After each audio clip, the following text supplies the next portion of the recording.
창세기 27장 32절에 36절 저와 여러분이 한 절씩 교독하겠습니다. 제가 먼저 읽겠습니다. 그의 아버지 이삭이 그에게 물었다. 너는 누구냐? 에서가 대답하였다. 저는 아버지의 아들, 아버지의 맏아들 에서입니다. 이삭이 크게 충격을 받고서 부들부들 떨면서 말을 더듬거렸다. 그렇다면 내가 오기 전에 나에게 사냥한 고기를 가져온 게 누구란 말이냐? 내가 오기 전에 내가 그것을 이미 다 먹고 그에게 축복하였으니 바로 그가 복을 받을 것이다. 아버지의 말을 들은 에서는 소리치며 울면서 아버지에게 애원하였다. 저에게 축복하여 주십시오. 아버지, 저에게도 똑같이 복을 빌어 주십시오. 그러나 이삭은 말하였다. 너의 동생이 와서 나를 속이고 내가 받을 복을 가로챘구나. 에서가 말하였다. 같이 읽겠습니다. 에서가 말하였다. 그 녀석의 이름이 왜 야곱인지 이제야 알 것 같습니다. 그 녀석이 이번까지 2번이나 저를 속였습니다. 지난번에는 맏아들의 권리를 저에게서 빼앗았고 이번에는 제가 받을 복까지 빼앗아 갔습니다. 에서가 아버지에게 물었다. 저에게 주실 복을 하나도 남겨두지 않으셨습니까? 아멘. 네, 자리에 앉으시기 바랍니다.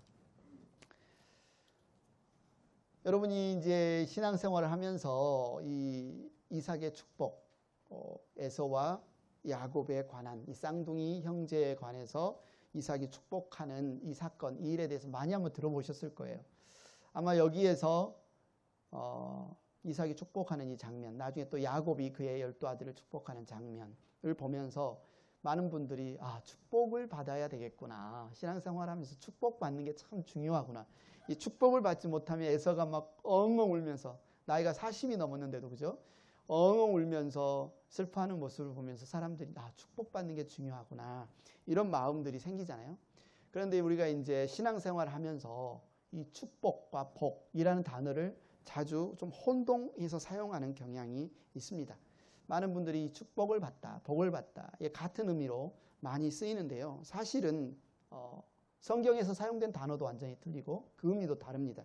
그래서 우리가 복과 축복이라는 단어를 잘 사용을 해야 되는데 먼저 복이라는 단어는 히브리어로 아슈레라는 단어로 사용이 되고 헬라어로는 마카리오스라는 단어로 사용이 돼요. 이 단어가 우리가 잘 아는 시편 1편 1절 복 있는 사람은 악인의 꾀를 따르지 아니하며 죄인의 길에 서지 아니하며 오만한 자의 자리에 앉지 아니하며 여기서 쓸 때 복, 이 복에 이 단어가 쓰였어요. 그리고 신약에 보면 마태복음 13장 16절에 예수님이 그러나 너희의 눈은 지금 보고 있으니 복이 있으면 너희의 귀는 지금 듣고 있으니 복이 있다. 복이 있으며 복이 있다라고 할 때 이 복, 이 단어가 바로 히브리어로는 아시레, 헬라어로는 마카리오스. 그러니까 하나님께 복을 받다. 하나님께서 복을 주셨다라고 할 때 이 단어가 이 단어입니다. 복은 한마디로 하나님께서 직접 주시는 거예요. 하나님께서 우리에게 주시는 은혜, 복. 이게 이 복이고요. 반면에 우리가 축복이라는 단어는 한자만 봐도 좀 틀리죠. 축은 뭐냐면 빌다라는 뜻입니다. 기원하다, 빌다라는 뜻이에요. 그러면 축복은 뭐예요? 복을 받기를 빌다. 복을 받기를 기원하다. 그래서 히브리어로는 바라크, 헬라어로는 율로게오. 그러니까 내가 여러분을 복받기를 원합니다라고 할 때 이거 축복하는 거예요. 여러분, 하나님, 우리 행복한 교회 성도들에게 복을 주십시오. 이게 바로 축복하는 겁니다. 그래서 시편 24편 5절에 시편의 저자가 자기의 백성들 또 바라보는 사람들을 보면서 그런 사람은 주님께서 주시는 복을 받고 복을 받기를 바라는 그 마음으로 이렇게 축복하고 있죠. 그를 구원하시는 하나님께로부터 의롭다고 인정을 받을 것이다. 그래서 오늘 에서가 자기의 아들들을 축복하는 것은 복을 주는 게 아니에요. 에서가 주는 게 아닙니다. 에서는 복을 줄 수 없어요. 누가 복을 주시는 거예요? 하나님이 복을 주시는 거죠. 그러니까 이삭은 하나님께서 자기 아들들에게 복을 주시기를 뭐예요? 비는 거죠. 축복하는 거죠. 복을 주시기를 기도하는 거죠. 그래서 하나님은 어떤 분이요? 복을 내려주실 수 있는 분. 제가 여러분에게 복을 줄 수 있습니까? 아니요. 여러분이 누군가에게 복을 줄 수 있어요? 아니요. 사람은 복을 줄 수 없습니다. 누구만 복을 줄 수 있어요? 하나님만 복을 내려주실 수 있어요. 그럼 우리는 뭐 할 수 있어요? 우리는 축복할 수 있어요. 복을 받기를. 우리의 자녀가, 우리의 와이프가, 우리가 아는 사람이, 남편이, 형제가, 다른 사람이 하나님이 주시는 복을 받았으면 좋겠다. 이 마음을 가지고 복을 빌어줄 수 있어요. 축복할 수 있어요. 그래서 우리가 이걸 이제 자꾸 혼동해서 축복하여 주세요. 축복하여 주세요. 하나님은 또 다른 누군가에게 복을 비는 분이 아니에요. 하나님 그분이 복의 근원이시고 하나님 그분이 우리에게 복을 주시기 때문에 하나님이 또 다른 어떤 존재에게 복을 비는 분이 아니라 우리가 하나님께 복을 빌어야죠. 그래서 하나님 축복하여 주세요라고 하지 말고 하나님 복을 내려주세요. 우리 형제와 자매와 우리 사랑하는 성도들을 위해서 축복합니다. 여러분을 위해 축복합니다. 여러분이 하나님이 주시는 복을 바라기를, 복을 내려주시기를 원합니다. 예수님은 하나님의 아들이시기 때문에 아버지께 축복하는 기도를 드리신 적 있어요. 제자들을 위해서, 우리를 위해서 예수님이 하나님 아버지께 복을 비는 경우가 있어요. 하나님께 비는 거죠. 아버지께 복을.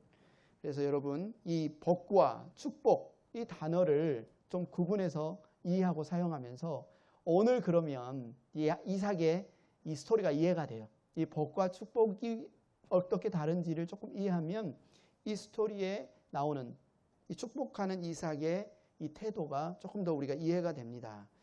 우리가 오늘 읽은 본문은 이 본문 앞에는 이제 이삭이 자기 장남 에서에게 축복하기를 원해서 네가 나에게 맛있는, 네가 잘하는 사냥을 통해서 맛있는 요리를 해오면 내가 그것을 먹고 너를 축복하겠다. 이 이야기를 리브가가 들어요. 리브가가 그래서 야곱을 시켜서 내가 맛있는 별미, 아버지가 좋아하는 별미를 미리 준비해서 줄 테니 네가 에서인 척하고 아버지한테 가서 그 축복을 가로채라. 한마디로 받아라 하는 거죠. 리브가가 교묘하게 음식도 준비하고 에서의 옷도 입혀주고 에서는 털이 많으니까 염소 털을 여기다 붙여가지고 아버지가 이 야곱을 에서인 것처럼 이렇게 받아들이도록 온갖 준비를 다해서 결국 어떻게 합니까?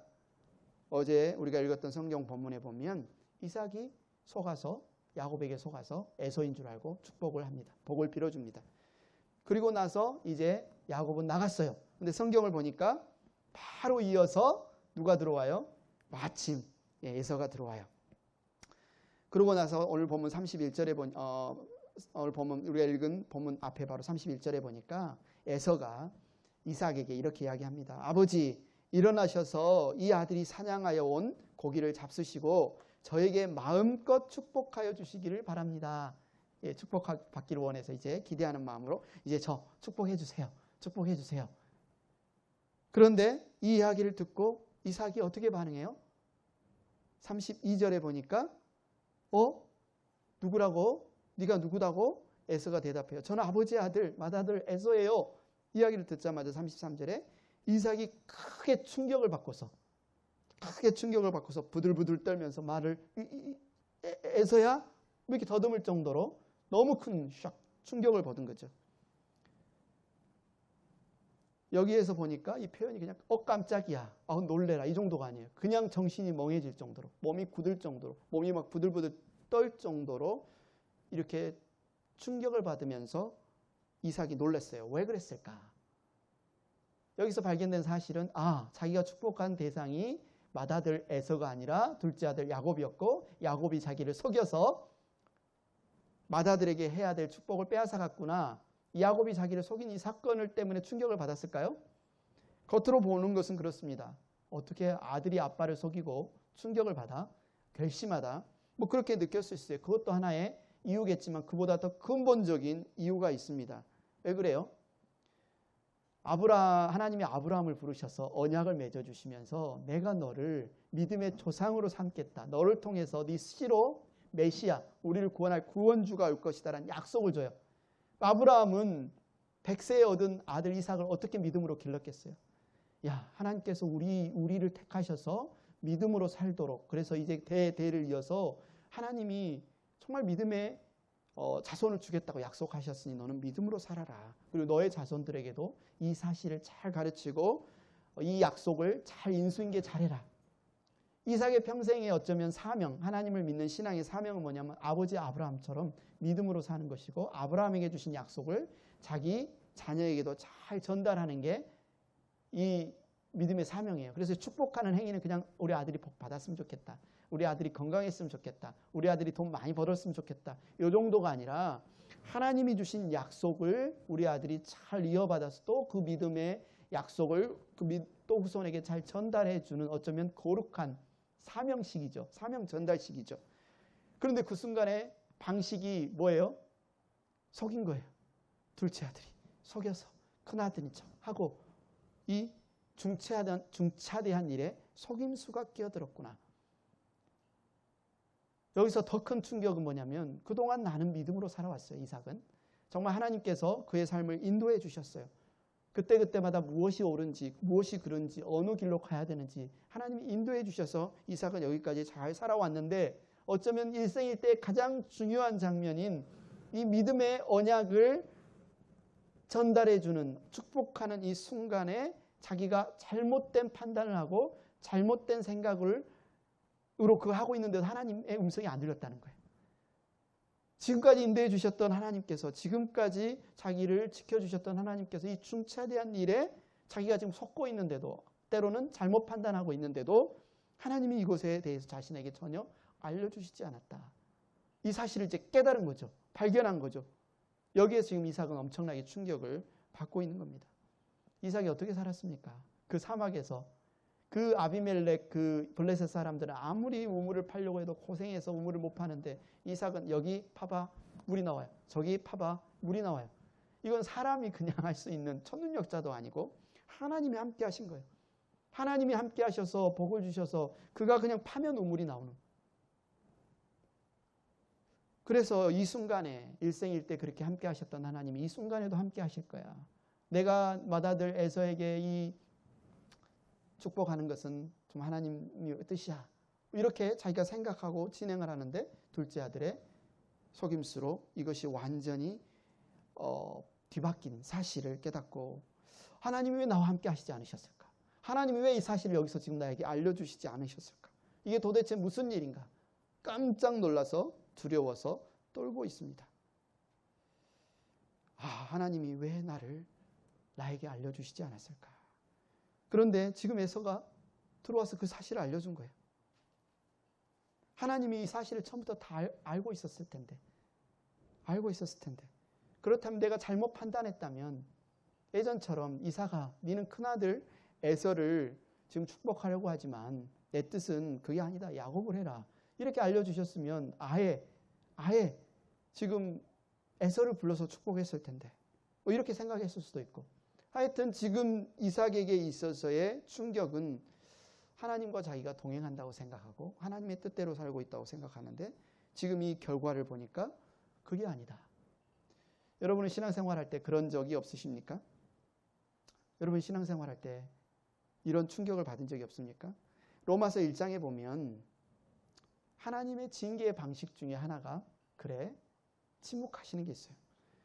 로마서 1장에 보면 어떤 사람들이 정말 하나님의 뜻을 계속 알려줬는데도 하나님의 뜻을 그들이 무시하고 자기들이 원하는 대로 막 살아가니까 하나님께서 뭐라고 해요? 그래 그럼 너희들이 원하는 대로 한번 살아봐. 가만히 놔두는 거예요. 사람은 생각하죠. 내가 잘못 가면 하나님이 혼내시겠지. 그때 가면 또 돌이켜야지. 그런데 로마서 1장에는 사람들이 악을 행하고 하나님의 뜻을 싫어하고 자기 방식을 고집하니까 하나님 그냥 내버려 두는 거예요. 근데 성경에서는 그것이 아주 무서운 심판이다. 어쩌면 이삭은 지금 하나님이 아무 말씀 안 하시는 게 자기는 허락이라고 하나님의 뜻이라고 생각했는데 이 결과를 놓고 보니까 이게 하나님의 뜻이 아니었고 하나님이 기뻐하시는 바가 아니었구나. 이 사실을 발견해서 몸이 부들부들 떨었다면 어떤 면에서 화가 날 수 있잖아요. 왜 야곱이 어떻게 이 중요한 일을 속였을까? 우리 같으면 당장 야곱을 불러서 내 이놈 야곱 어떻게 네가 아버지를 속일 수 있느냐? 너는 도대체 무슨 생각을 하느냐? 네가 나를 속였기 때문에 너에게 축복한 모든 것은 무효다. 내가 너를 저주하겠다. 이렇게 말할 수도 있잖아요. 이렇게 반응할 수도 있잖아요. 이렇게 야단칠 수도 있잖아요. 그런데 이삭은 보세요. 성경 그렇게 하지 않아요. 지금 첫째 아들 에서가 들어와서 저 이제 왔어요. 그것 때문에 자기가 축복했던 야곱이 지금 거짓말로 속여서 자기에게 축복받은 사실을 다 알면서도 지금 어떻게 합니까? 그것을 무효화하지 않아요. 어쩌면 이것이 바로 우리가 성경에서 이삭이 믿음의 사람, 히브리서 11장의 믿음의 조상의 리스트에 이삭이 들어간 이유일 수가 있습니다. 그는 연약함으로 잘못 판단을 했어요. 분명히 성경에 보면 하나님께서 리브가의 태중에 에서와 야곱이 있을 때 작은 자가 큰 자가 작은 자를 섬기고, 한마디로 야곱에게 하나님께서 주권적으로 장자권을 주셔서 하나님의 민족을 이루어 가실 것을 이미 말씀하셨음에도 불구하고 에서는 성경에 보니까 큰아들을 정말 좋아했어요. 이삭은 에서를 정말 좋아했어요. 그래서 이삭은 에서를 내 아들이라고 부르고, 리브가는 둘째 아들 야곱을 너무 좋아해서 야곱을 내 아들이라고 부르고, 가정에 좀 문제가 있죠. 파가 갈렸습니다. 이삭은 큰아들 에서, 리브가는 둘째 아들 야곱. 그런데 그렇게 자기가 너무너무 좋아하고 애착하는 에서를 축복하려고 했는데 하나님이 이 모든 상황들을 보니까 하나님의 주권적으로 비록 인간의 속임수, 인간의 이 야곱과 리브가의 속임수가 들어가긴 했지만 하나님이 이렇게 인도하셨구나라는 사실을 발견했을 때 에서는 어떻게 반응해요? 너 축복한 거 무효. 안 돼. 다시. 이렇게 하지 않아요. 그 결과에 맡기고 하나님의 말씀을 붙듭니다. 그래서 에서에게 뭐라고 말씀합니까? 33절에 보니까 네가 오기 전에 내가 그것을 이미 다 먹고 그에게 축복하였으니 바로 그가 축복을 받을 것이다. 내가 이미 축복 끝냈어. 나는 하나님께 이미 복을 빌었어. 복을 주시는 하나님이 이제는 내가 복을 빌었으니 야곱에게 복을 주실 것이다. 이미 축복한 거 무효로 할 수 없다. 행복한 교회 가족 여러분, 이것이 이삭에게만 해당하는 이야기일까요? 아니면 우리 자신에게도 해당할 수 있는 이야기일까요? 우리도 신앙생활 하다 보면 때때로 하나님을 믿고 살면서 내가 잘 하나님을 따라가려고 하지만 가끔씩 뭔가 잘못되었다고 느낄 때가 있습니다. 이거 하나님의 뜻이 아니었네. 난 하나님의 뜻인 줄 알고 쫓았는데 이게 하나님의 뜻이 아니었네. 하나님이 그걸 깨닫게 해주실 때 우리가 어떻게 반응해야 될까? 어떻게 반응해야 될까? 오늘 우리가 이삭의 태도에서 배울 수 있는 가장 중요한 교훈은 하나님의 말씀을 붙들어야 된다. 그 상황에서 하나님의 말씀을 붙들어야 된다. 내가 분명히 하나님을 믿고 나아가지만 때때로 어떨 때는 내가 이것이 하나님의 뜻이라고 쫓았지만 때때로 어떨 때는 하나님이 그게 아닌 다른 길을 보여주실 때 우리는 어떻게 해야 될까? 그때는 정신을 차리고 깨어서 하나님의 말씀을 붙드는 것, 하나님께 순종하는 것, 이것이 하나님이 기뻐하시는 바다. 이삭은 실수를 했습니다. 자기의 큰아들을 좋아했고 큰아들을 축복하고 싶었지만 작은 아들의 속임수로 이게 완전히 다른 방향으로 갔어요. 그런데 그것을 그대로 인정하고 그냥 축복한 것을 축복한 것으로 놓아두고 있습니다. 우리가 이런 일들이 벌어질 때 돌아봐야 될 일들이 있어요. 내가 잘못하고 있지는 않았는가? 어떤 사람들은 나는 잘하고 있다라고 끝까지 우기면서 자기가 원하는 것을 끝까지 관철하려는 사람이 있어요. 만약 이삭이 그런 사람이었다면 에서를 통해서 자기가 실수한 것을 깨달았을 때 바로잡으려고 했겠죠. 다시 이삭 부르고 야곱 부르고 에서 부르고. 그러나 이삭은 자신의 실수를 인정하고 바로잡으려고 지금 하고 있습니다. 우리도 이런 상황이 되었을 때 하나님, 제가 버려야 될 것이 무엇입니까? 내가 지금 하나님께서 여러 번 말씀하셨는데도 제가 내 뜻을 고집하고 있었던 것이 무엇입니까? 돌아보는 시간을 가져야 된다는 거죠. 이삭은 어쩌면 알고 있었을 거예요. 왜냐하면 성경이 굉장히 재밌는 표현이 나오는데 오늘 창세기 27장에 이삭이 그의 아들을 축복하는 장면 전후에 굉장히 특이한 표현이 나와요. 27장 바로 앞구절 창세기 26장 34절 35절에 보면 어떤 이야기가 기록이 되어 있냐면 에서는 40살이 되는 해에 햇사람 부에리의 딸 유딧과 햇사람 엘론의 딸 바스맛을 아내로 맞았다. 이 두 여자가 나중에 이삭과 리브가의 근심거리가 된다. 이야기를 먼저 딱 해주고 있어요.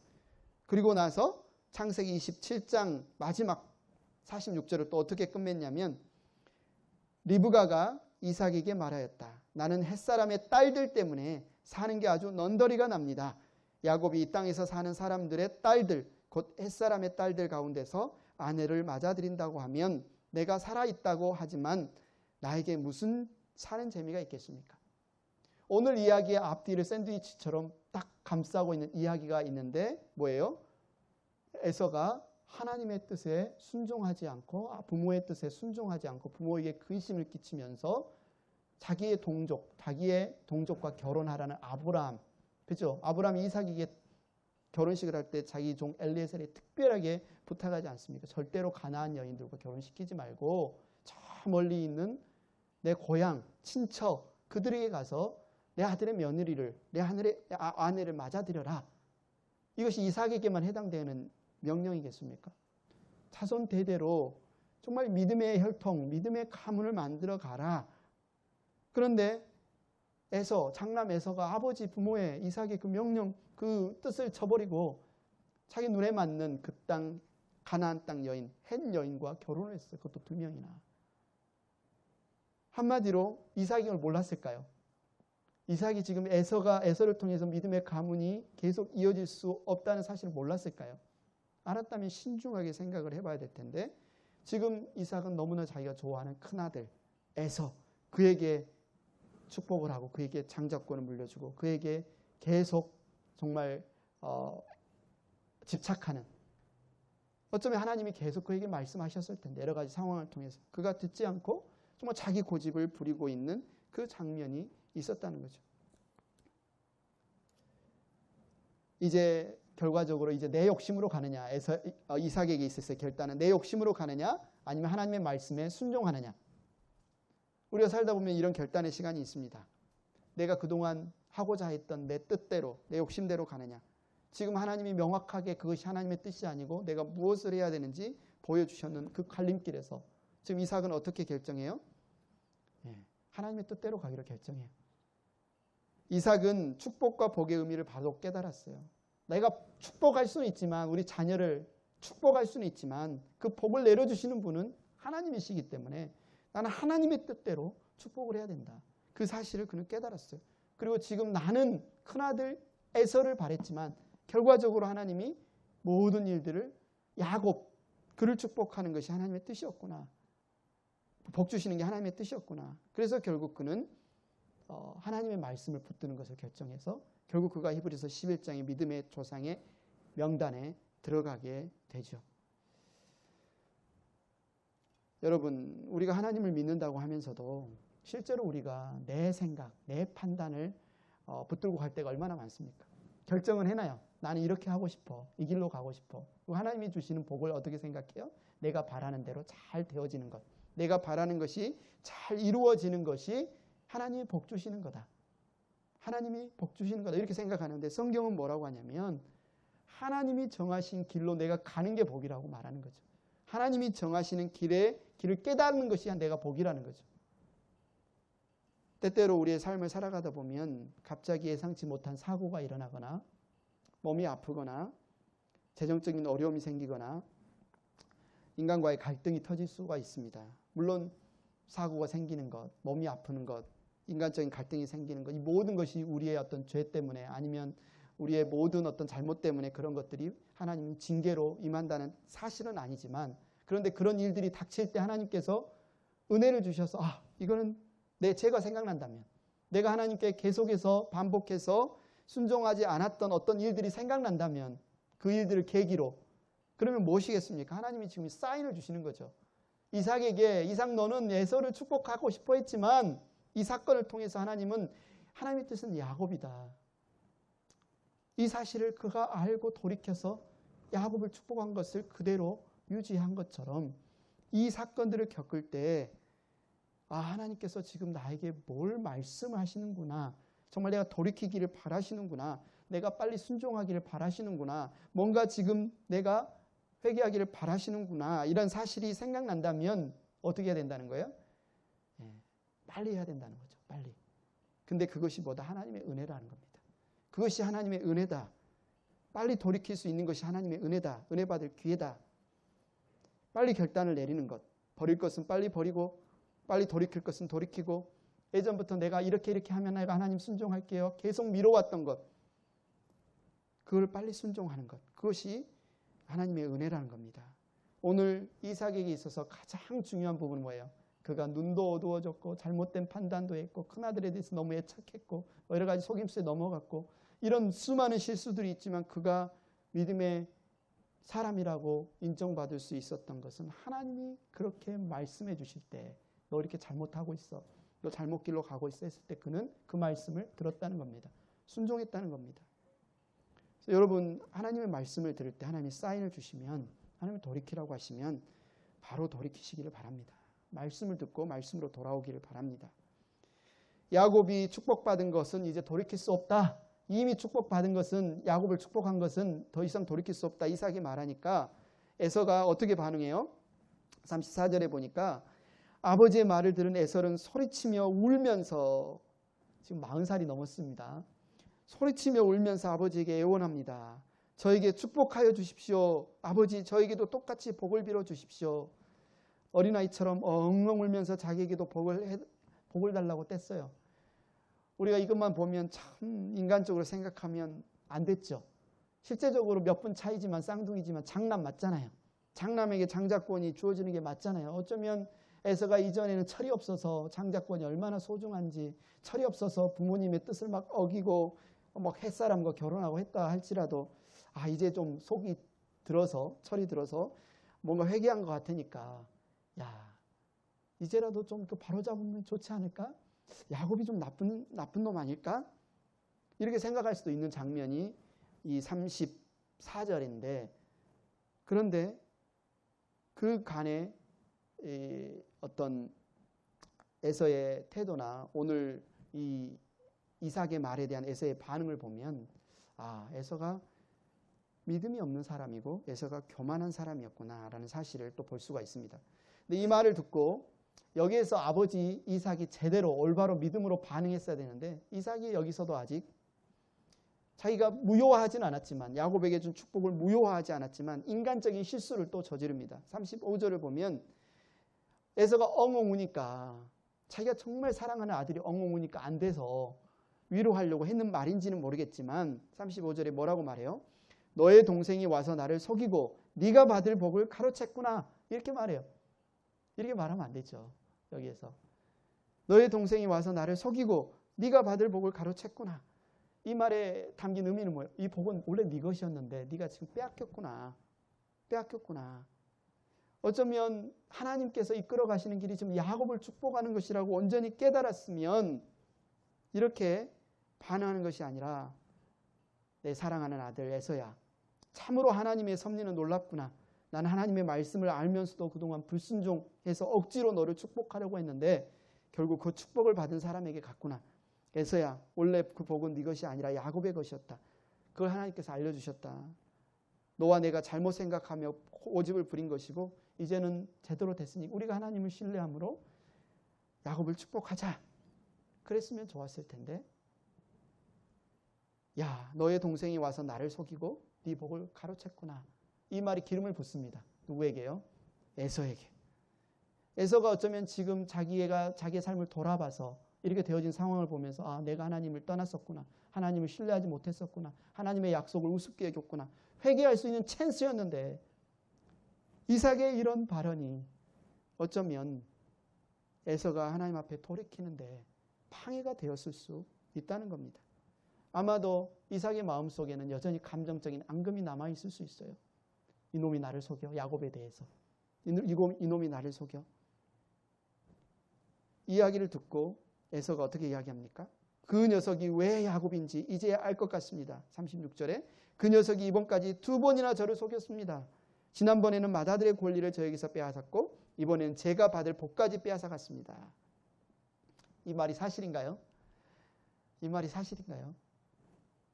그런 일이 있긴 있었죠. 에서가 사냥하느라 너무 배가 고파서 탈진해서 돌아오는데 야곱이 팥죽을 쓰고 있었어요. 너무너무 맛있어 보이니까 나 팥죽 한 그릇만 줘 동생 했는데 야곱이 뭐라고 합니까? 형의 장자권을 주면 이 팥죽 한 그릇 줄게. 이 팥죽 한 그릇에 형의 맏아들의 권리 장자권을 팔아.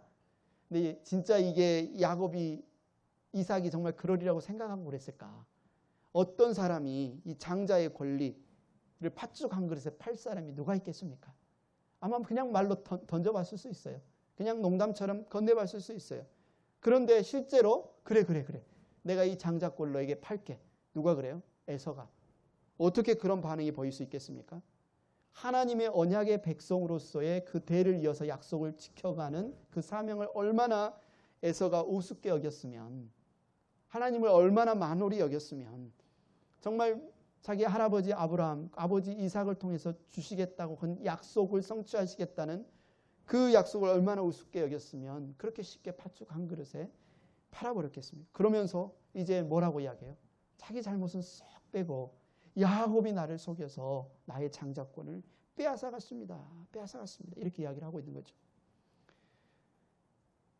사람들이, 특히 우리가 이런 것 같습니다. 우리의 잘못은 다 이해가 되는데 상대방의 잘못은 얼마나 이해가 안 되고 그것은 부각시키고 강조하면서 모든 것을 다른 사람의 탓을 하고 싶어 해요. 에서는 이런 면에서 정말 하나님의 언약 백성으로서 하나님의 사명을 감당하는데 미달이죠. 그러면 야곱은 어때요? 야곱은 자격이 충분했습니까? 야곱도 똑같아요. 그렇지 않습니까? 속이잖아요. 아버지 속이고, 그죠? 아버지 속이고 거짓말해서 정말 그 축복을 빼앗았잖아요. 어떤 면에서 보면 에서나 야곱이나 피장파장이에요. 똑같아요. 둘 다 괘씸하고 둘 다 어쩌면 참 자격 미달인 사람이에요. 그런데 왜 성경에서 야곱은 하나님의 백성이 되고 하나님의 그 복을 받아서 언약의 축복의 권리를 갖게 되고 에서는 그것을 갖게 되지 못했을까? 그 차이가 뭘까? 딱 하나입니다. 야곱은 자기의 그 연약함과 부족함에도 불구하고 하나님의 약속을 믿었다는 거죠. 하나님의 그 장자권, 하나님의 사명이 전달되어서 그 사명을 감당하는 그 축복권이 얼마나 소중한 것인지를 믿고 갖기를 사모했다는 겁니다. 그러나 에서는 그걸 우습게 여겼어요. 믿지 않았어요. 그래서 그는 믿음의 조상이 될 수 없었습니다. 야곱은 수많은 연약함에도 불구하고 결점에도 불구하고 믿음의 조상이 될 수 있었던 것은 하나님이 베푸시는 복, 은혜에 대한 사모함과 믿음이 있었던 반면 에서는 그 믿음을 갖지 못했다.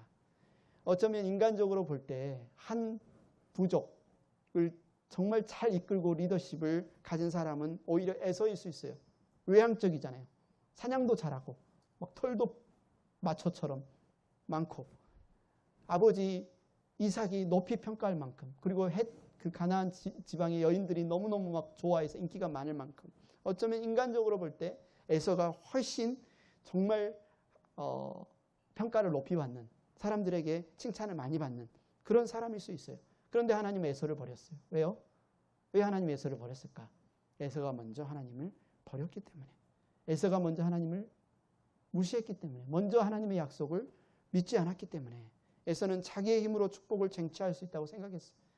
자기가 싸움도 잘하고 힘도 세고 뭐든지 잘생기고 능숙했기 때문에 그럴 수 있지만 내 복은 내 인생은 내 힘으로 충분히 개척할 수 있다. 이런 마인드가 에서에게 있었던 것 같습니다. 지금 팥죽이 더 중요하지 장자권 그런 거는 내 하기 나름이지. 뭐 장자권 있고 없고 그게 내 인생에 얼마나 영향을 미치겠어. 나는 당연히 장자로 태어났으니까 아무리 내가 너와 딜을 해서 이 장자권을 지급한다고 해도 내 장자의 권리가 어디 사라지겠어. 이런 면에서 굉장히 그는 불신의 사람이었을 뿐만 아니라 교만한 사람이었다. 근데 하나님의 은혜는 누구에게 부어지느냐? 겸손한 자에게, 하나님을 믿는 자에게 주어지는 겁니다. 그 차이입니다. 야곱과 에서의 차이. 둘 다 흠이 많고 둘 다 연약하고 둘 다 인간적인 약함이 있었지만 야곱은 하나님을 믿었고 겸손히 하나님의 은혜를 구했는 반면 에서는 하나님 앞에 교만했고 불신했다. 정말 하나님이 우리에게 바라시는 게 뭘까요? 우리가 신앙생활을 하는 우리에게. 우리가 신앙생활을 하면서도 하나님의 이름으로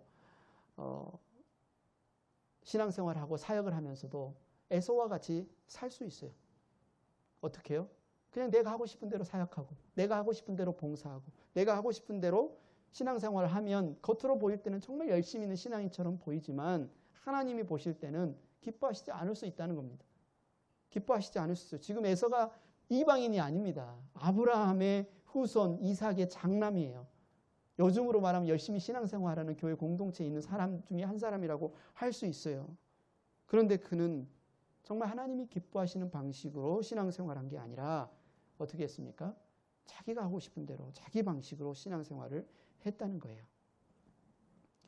하나님이 쓰시는 사람에 대한 어떤 비유가 있는데 성경에 보면 그릇을 비유합니다. 하나님이 쓰시는 그릇은 어떤 그릇이냐? 금그릇이냐? 은그릇이냐? 다이아몬드 그릇이냐? 나무 그릇이냐? 아니다. 깨끗한 그릇이다.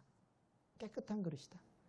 에서가 어떤 면에서 사람들이 보기에는 금그릇, 다이아몬드 그릇, 뭐 잘 쓰임받을 수 있는 그런 모양이었을 수 있지만 그는 어땠습니까?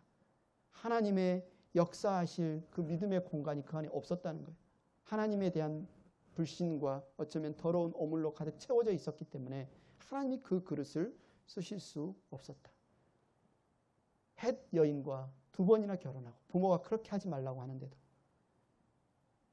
이삭은 그런 아들 에서를 보면서도 장자로 선택하려고 했던 것이 사람 본 눈이 없었다는 거죠. 어쩌면 하나님의 뜻을 구하기보다 여전히 자기가 사랑하는 큰아들, 여전히 자기가 사랑하는 에서의 집착함으로 하나님의 뜻을 순종하지 못하는 그런 모습을 보였습니다. 그러나 하나님은 심지어 야곱의 속임수라는 실수를 통해서도 이 길을 바로잡았죠. 이야기를 듣고 에서가 아버지한테 이야기를 합니다. 저에게도 복을 내려주십시오. 저에게 줄 수 있는 복을 하나도 남겨놓지 않았습니까? 이 말을 듣고 이삭이 복을 준다는 말은 하지 않지만 39절 40절에 보니까 말을 하기는 해요. 무슨 말을 합니까? 네가 살 곳은 땅이 기름지지 않고 하늘에서 이슬도 내리지 않는 곳이다. 뭐 복을 하는 것이 아니라 마치 저주하는 것 같죠. 너는 정말 땅이 척박한 곳에 살 거야. 이렇게 지금 말을 하는 거죠. 너는 칼을 의지하고 살 것이며 너의 아우를 섬길 것이다. 그죠? 이것도 뭐 축복의 말 같지는 않죠. 그러나 애써 힘을 기르면 너는 그가 내 목에 씌운 멍에를 부술 것이다. 이것은 성경에 보면 그대로 에서의 후손을 붉다, 에서가 붉었다라는 뜻의 에돔이라는 의미로 성경에는 이제 에서의 후손의 민족, 에돔 민족이라고 부르는데 그대로 이루어집니다. 그들은 산간 지방에 살고 칼로 의지해서 살고 어쩌면 에서의 어떤 이런 삶의 특징을 보면 불안정이에요. 불안정.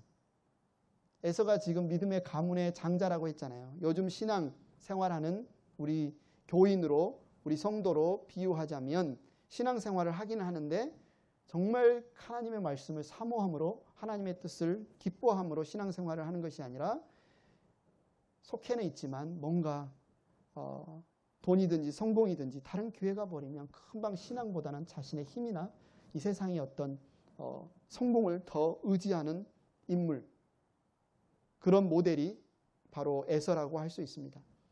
성경에 보면 예수님이 4가지 밭의 비유가 있어요. 신앙생활을 하는 4가지 스타일의 사람이 있죠. 돌짝밭, 길가밭, 가시덤불, 옥토밭. 어쩌면 에서는 이 길가밭과 돌짝밭에 관련된 사람일 수 있어요. 누구든지 하나님의 은혜를 알면서도 변화되기를 거부하는 사람. 정말 하나님이 어떻게 말씀하셨겠습니까? 이삭이 어떻게 말했겠습니까? 리브가가 어떻게 에서에게 계속 반복해서 말했겠습니까? 그렇게 하면 안 된다. 이방 여인과 결혼하면 안 된다. 하나님의 은혜를 알아요. 이것이 어느 길로 가야 되는지 알아요. 그런데 그걸 순종하지 않았던 인물. 말씀을 듣고 무엇이 하나님의 뜻인지 알았으면서도 순종하지 않는 자기의 즐거움과 자기가 원한 대로 살았던 인물. 그 인물이 바로 에서였다. 그리고 그 에서의 삶을 성경은 자기 칼에 의지해서 사는 사람이라고 이야기를 하고 있습니다. 우리가 신앙생활을 하면서도 정말 하나님의 말씀보다 하나님의 약속보다 내가 이룬 어떤 성공, 내가 가진 어떤 힘, 내가 가진 나의 방식, 나의 판단을 의지해서 산다면 성경은 뭐라고 이야기하냐면 너는 에서의 칼을 가지고 사는 사람과 같구나. 이렇게 말한다는 거죠. 그럼에도 불구하고 어쩌면 저주처럼 보이는 이삭이 에서에게 하는 이 말에는 생명의 길도 포함이 되어 있어요. 하나님은 저주 같이 말하지만 사실 그 저주에는 우리의 살 길이 있습니다. 이스라엘 백성들이 하나님을 반역하고 우상을 섬기고 이방인들과 막 타협할 때 하나님께서 그들을 가나안 땅에서 쫓아내죠. 어쩌면 저주 아닙니까? 그런데 하나님께서는 그들에게 살 길을 주세요. 너희가 그 이방 땅에서 70년을 하나님을 신뢰하며 살면 70년 후에 너희를 다시 회복시키겠다. 그런 약속. 저주 같지만 그 저주의 말에는 생명의 약속이 있는 것처럼 이삭의 예언에도, 에서를 향한 이 예언에도 어쩌면 저주 같지만 척박한 땅에 살 수밖에 없고 동생의 지배를 받을 수밖에 없고 여기서 생명의 길을 제시해요. 그게 뭐예요? 동생의 지배 가운데 그대로 살아라는 거죠. 한마디로 정말 하나님의 약속, 하나님이 행하실 그 주권의 약속 가운데 돌이켜 오라. 네가 원하는 대로 살지 말고 하나님의 뜻대로 살아라. 그런데 에서와 에서의 후손인 에돔 민족은 이 이삭의 약속대로 살지 않고 끝까지 자기 목에 있는 멍에를 풀려고 하고 나중에 이스라엘이 망할 때 이방 바벨론이랑 뭡니까? 같이 연합해서 이스라엘을 무너뜨리는데 엄청난 활약을 하는 민족이 에서입니다. 이방 민족은 나옵니다. 결국 뭐예요? 자기의 칼을 믿고 하나님의 뜻이 아닌 자기의 길로 가버림으로써 복을 놓치고 만 사람들이 바로 에서의 후손이라는 거죠.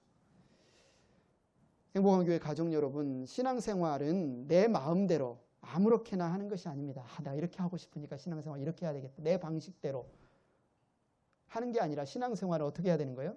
하나님의 말씀대로, 하나님의 뜻대로 하는 거예요.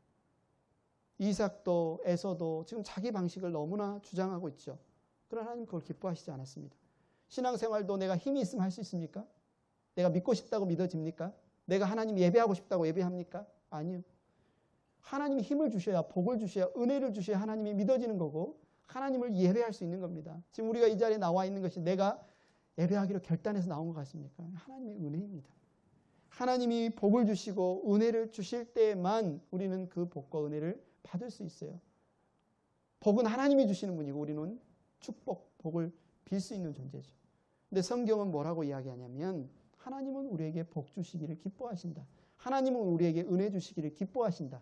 그런데 왜 어떤 사람은 그 복과 은혜를 못 받고 또 어떤 사람은 복과 은혜 가운데 풍성한 삶을 살 수 있느냐? 야곱과 에서의 삶을 통해서 보았던 것처럼 그 차이는 믿음에 있다는 겁니다. 믿음. 정말 하나님이 주실 것을 믿고 가뭄에 정말 가물어서 비가 없는 그때 하나님이 비를 주실 것을 믿는 사람은 어떻게 하겠어요? 수많은 자기의 집안에 있는 그릇들을 가져다가 놓겠죠. 비가 곧 내릴 것을 아니까.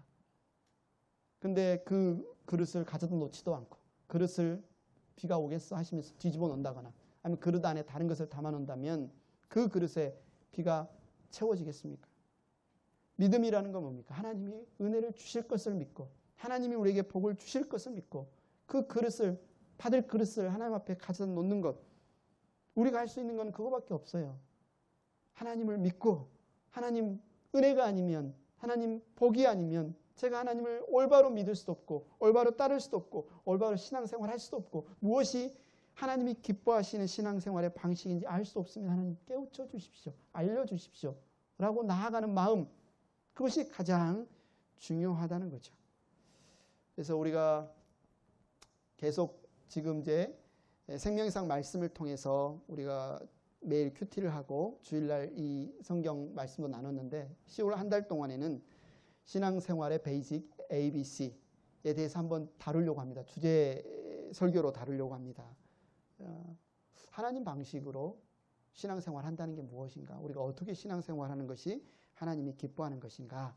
여러분 사모함으로 기도하심으로 준비해 주시고 이번 기회에 우리가 혹시 이삭처럼 우리가 혹시 에서처럼 내가 하나님을 잘 믿고 있다고 섬기고 있다고 생각했는데 내 방식이 아니었나? 내 뜻이 아니었나? 혹시 하나님이 내가 정말 돌이키기를 원하고 내가 조정하기를 원하고 내가 버리기를 원하고 내가 붙들기를 원하는 그 모습이 어떤 것인지 한번 돌이켜보는 시간이 되었으면 좋겠습니다. 그래서 복과 은혜를 내려주시는 분은 하나님이십니다. 복을 주시는 분은 하나님이십니다. 그러나 우리는 여러분 서로를 위해서 복을 달라고 축복할 수 있습니다. 복을 빌 수 있습니다. 복을 빌면서 하나님 앞에 나아가는 저와 여러분들 되기를 축원합니다. 이 시간 우리가 함께 나의 기도하는 것보다 더욱 응답하실 하나님, 나의 생각하는 것보다 더욱 이루시는 하나님, 이 찬양 우리가 함께 들으시면서 하나님 제가 연약하고 부족하고 실수투성이지만 하나님이 내게 복 베푸시기를 기뻐하시고 은혜 베푸시기를 기뻐하시는 줄 믿고 이 시간 하나님께 간구합니다. 기도합니다. 이 마음으로 우리가 함께 찬양하겠습니다.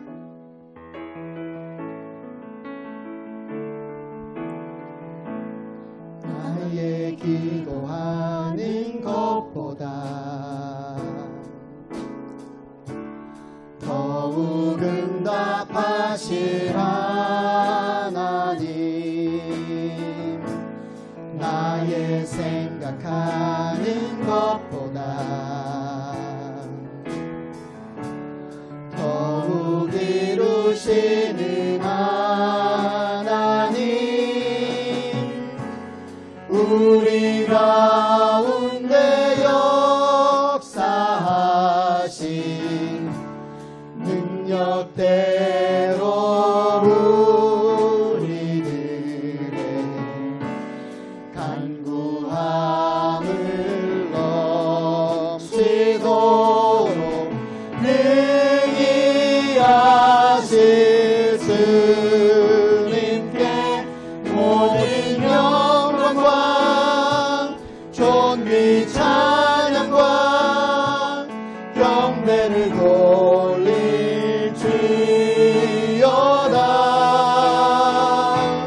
모든 영광과 존귀 찬양과 경배를 돌리시어다. 나의 기도하는 것보다 다 같이 자리에서 일어나셔서 찬양하겠습니다. 나의 기도하는 것보다 더욱 응답하실 하나님, 나의 생각하는 것보다 더욱 이루시는 하나님,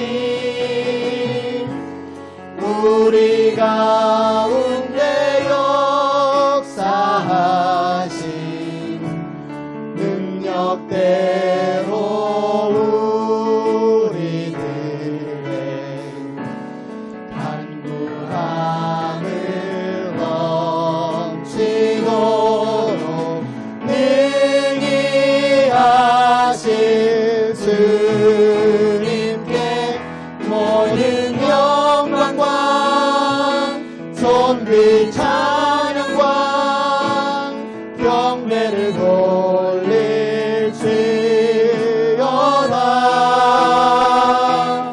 모든 영광과 존귀 찬양과 경배를 돌릴지어다.